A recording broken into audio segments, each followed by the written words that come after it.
Welcome to my YouTube channel SM bright future. तो आज जो है हम ईडियम फ्रेज़ देखेंगे। ईडियम फ्रेज़ की अगर मैं बात करूं तो लगभग हर कॉम्पिटिशन्स एग्ज़ाम में 1 या 2 क्वेश्चंस ईडियम फ्रेज़ से आते ही आते हैं।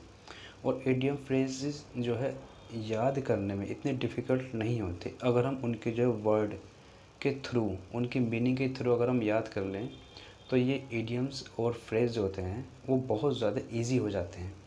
आइए कुछ ईडियम फ्रेज़ हम देख लेते हैं। हमने इस पे वाइट बोर्ड पे लिखे हैं। जैसे फर्स्ट ईडियम की अगर मैं बात करूँ तो keep your chin up. Keep your chin up का मतलब होता है आपका कठिन स्थिति में खुश रहना। कठिन स्थिति में भी खुश रहना, यानी कठिन परिस्थिति में भी क्या रहना, खुश रहना। तो इसका मतलब इंग्लिश में देख लेते हैं हम। Remain cheerful in difficult situations। मतलब एक व्यक्ति है, उस व्यक्ति को जो है कैसी भी परिस्थिति क्यों ना आ जाए वो हर परिस्थिति में जो है खुश रहना जानता है। अब इसको याद करने का जो सबसे बेस्ट तरीका है वो चिन से है। चिन मतलब होता है ठोड़ी। चिन का मतलब होता है ठोड़ी। अब एक चीज़ देखिए, जो आपकी चिन है, आपने डिसअपॉइंटेड व्यक्ति देखे होंगे जो उदास रहते हैं। वो जो उदास होते हैं वो अपने फेस को कैसे करके रखते हैं, नीचे की साइड ऐसे करके, और बैठ जाते हैं या चलते भी हैं तो इसी तरीके से चलते हैं।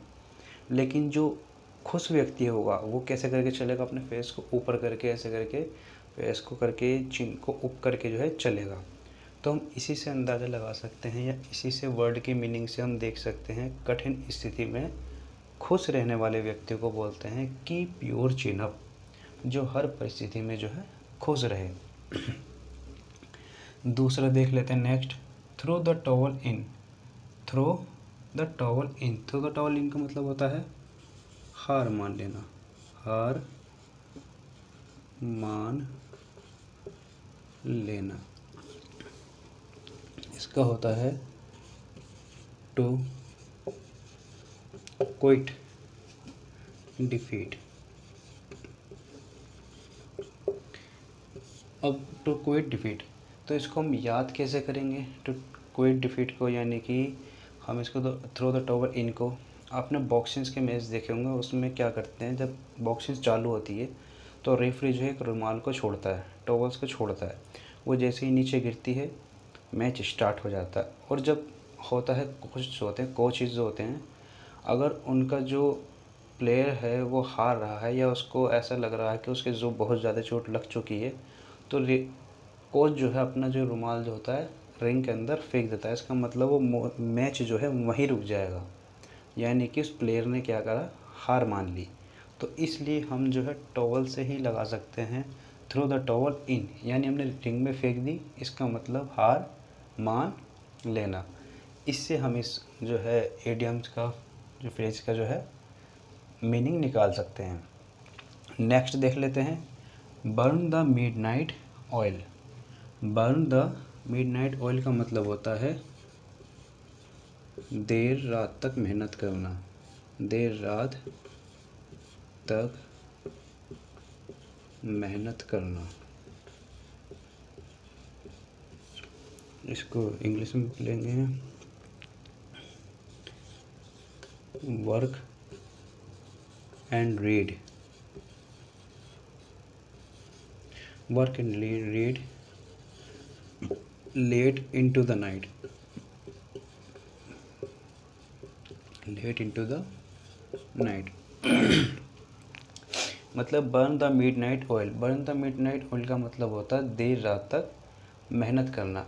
अब इसको याद कैसे करें, अब एक चीज़ देखिए इसमें, बर्न और मिड लाइट ऑयल, मतलब आपने देखा होगा जब भी कोई बच्चा, या हम घर में भी क्या करते हैं नॉर्मली, जैसे हमें जब सोना होता है तो सोते हुए क्या करते हैं, हम अपनी जो घर के जो लाइट होते हैं वो बंद कर देते हैं।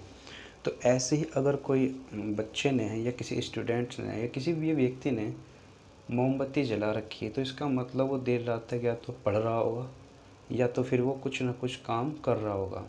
तो इसी से हम लगा सकते हैं बर्न द मिडनाइट ऑयल, यानी देर रात तक अगर उसने जला रखी है लाइट या मोमबत्ती, तो उसका मतलब वो पढ़ रहा है या हार्ड वर्क कर रहा है, यानी देर रात तक मेहनत करना। इससे हम जो है इसकी मीनिंग निकाल सकते हैं और इसको जो है याद कर सकते हैं। अब चौथा है back seat driver. Back seat driver मतलब होता है गलत सलाह, गलत सलाह देने वाला।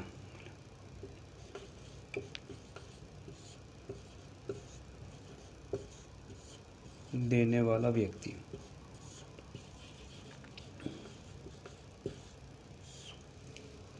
गलत सलाह देने वाले व्यक्ति, इसको इंग्लिश में बोलते हैं ए पर्सन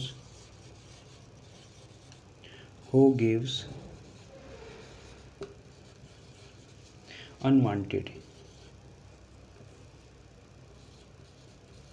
यानी जिसको वो चाहता नहीं है, एंड अननीडेड, यानी जिसकी कोई ज़रूरत नहीं है, अननीडेड डायरेक्शंस, दिशा देता है किसको, टू द ड्राइवर को। ड्राइवर को क्या देता है, वो सलाह देता है। अब एक चीज़ देखिए, इसको कैसे याद की जाए, यानी बैक सीट, इसको याद करने का तरीका क्या है, बैक सीट यानी एक ड्राइवर गाड़ी चला रहा है, उसके पीछे एक व्यक्ति बैठा हुआ है और पीछे बैठा व्यक्ति, आप नॉर्मली सोचे आप जो है ड्राइवर हो और पीछे बैठा व्यक्ति जो है आपसे कह रहा है कि नहीं भाई ऐसे गेयर डालते हैं, नहीं ऐसे जो स्टीयरिंग संभालते हैं, नहीं इस तरीके से जो इंडिकेटर गेट देते हैं, जबकि आप पूरे जो है ड्राइवर हो और पीछे वो व्यक्ति आपको सलाह दे रहा, तो आपको अच्छी लगेगी, बिल्कुल अच्छी नहीं लगेगी आपको। वो क्यों, क्योंकि आपको ऑलरेडी गाड़ी चलानी आती है, तो वो सलाह आपको अच्छी नहीं लगेगी। तो बैक सीट ड्राइवर का मतलब होता है गलत सलाह देने वाला व्यक्ति। तो इससे हम याद कर सकते हैं।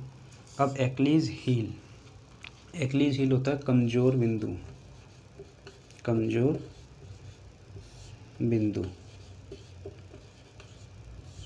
इसको इंग्लिश में बोलते हैं वीक पॉइंट।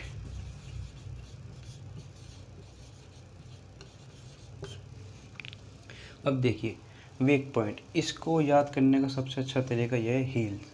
हील्स कौन पहनती हैं, लड़कियां जो होती हैं वो हील्स पहनती हैं अपनी।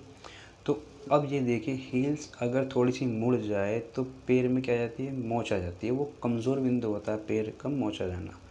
तो हील से हम देख सकते हैं हील लड़कियां पैर पे पहनती है और वो जो है कमज़ोर बिंदु होता है, वीक पॉइंट होता है। तो उससे आप जो है इसको याद कर सकते हैं। और लास्ट जो इसमें जो दिया गया है last, go to the winds. Go to the winds का मतलब होता है लुप्त हो जाना, लुप्त हो जाना। तो इसका मतलब होता है टू डिसअपियर,